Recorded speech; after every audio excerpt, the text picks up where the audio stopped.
Welcome to MWN.com. This channel is daily providing economic news of national and international importance through charts and bets. Subscribe MWN.com. Thank you.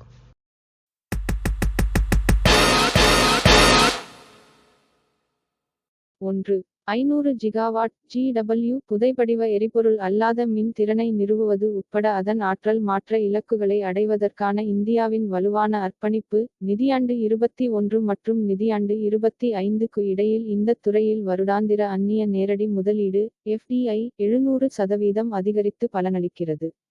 2.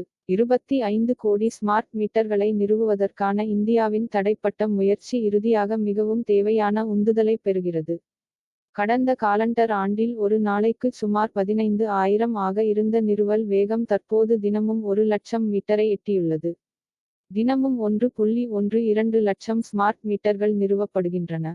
2024ஆம் ஆண்டில் தினமும் 15,000 smart meter நிறுவல்களுடன் ஒப்பிடும்போது இது குறிப்பிடத்தக்க எண்ணிக்கையாகும். 3. மேம்பட்ட சந்தைப்படுத்தல் வரம்புகளால் March காலாண்டில் இந்துஸ்தான் பெட்ரோலியம் அதன் ஒருங்கிணைந்த நிகர லாபத்தில் 26% உயர்வை பதிவு செய்துள்ளது. முந்தைய நிதியாண்டின் இதே காலாண்டில் 2,709 ரூபாய் கோடியிலிருந்து லாபம் 3,415 கோடியாக இருந்தது.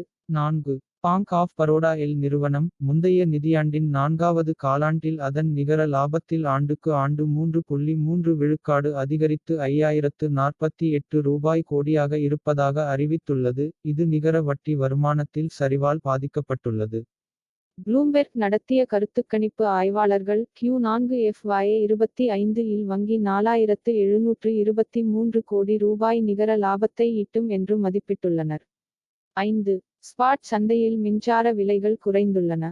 மே மாதத்தின் முதல் 5 நாட்களில் பருவகாலமற்ற மழை, குறிப்பாக வடக்கில், மின்சார தேவை குறைந்ததால், விற்பனை ஏலங்கள் கணிசமாக அதிகரித்ததால் 50% வரை மழை பெய்ததாக இந்திய எரிசக்தி பரிமாற்றத்தின் தரவுகள் தெரிவிக்கின்றன. 6. 8,500க்கும் மேற்பட்ட விவசாயிகள் உற்பத்தியாளர் அமைப்புகள் தங்கள் விளைபொருட்களை விற்பனை செய்ய அரசாங்கத்தின் மின் வணிக தளமான ONDC-யில் இணைந்திருந்தாலும் தனியார் கூரியர் நிறுவனங்களின் அதிக கப்பல் கட்டணங்கள் அவர்களின் வணிக வளர்ச்சியைத் தடுக்கின்றன.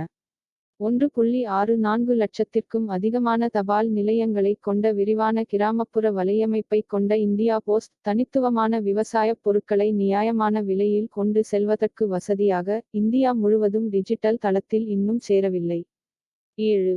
இந்தியா இங்கிலாந்து சுதந்திர வர்த்தக ஒப்பந்தம் குறிப்பாக ஜவுளி, இரத்தினக் கற்கள் மற்றும் நகைகள், தோல், காலணிகள், மருந்துகள் மற்றும் விவசாயம் மற்றும் பதப்படுத்தப்பட்ட உணவுகள் போன்ற உழைப்பு மிகுந்த பொருட்களை ஏற்றுமதி செய்பவர்களுக்கு, குறிப்பாக இங்கிலாந்து சந்தையில் கட்டண நீக்கத்தால் லாபம் ஈட்ட எதிர்பார்க்கும் ஏற்றுமதியாளர்களுக்கு மகிழ்ச்சியை அளித்துள்ளது.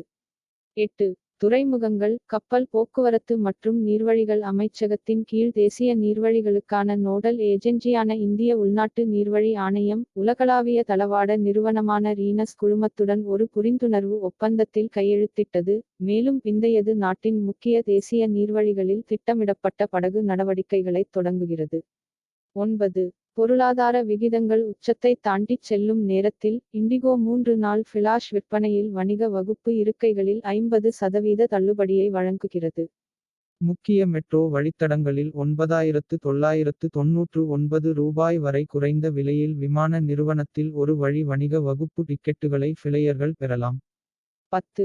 நுண்ணுயிரியல் நுண்ணறிவு மற்றும் துல்லியமான வேளாண் தொழில்நுட்ப தீர்வுகளை வழங்கும் லுமினிஸ், இந்தியாவில் உள்ள ஃபோர்விஸ் மசார்ஸுடன் ஒரு மூலோபாய கூட்டாண்மையில் கையெழுத்திட்டுள்ளது. இது இந்தியாவில் விவசாயத்திற்கான மண் நுண்ணுயிரியல் துறையில் மூலோபாய ரீதியாக விரிவடையும் அதே வேளையில் மீன்வளர்ப்பில் லுமினிஸின் தாக்கத்தை ஆழப்படுத்தவும் சர்வதேச ஆலோசனை, தணிக்கை மற்றும் வரி நிறுவனமாகும்.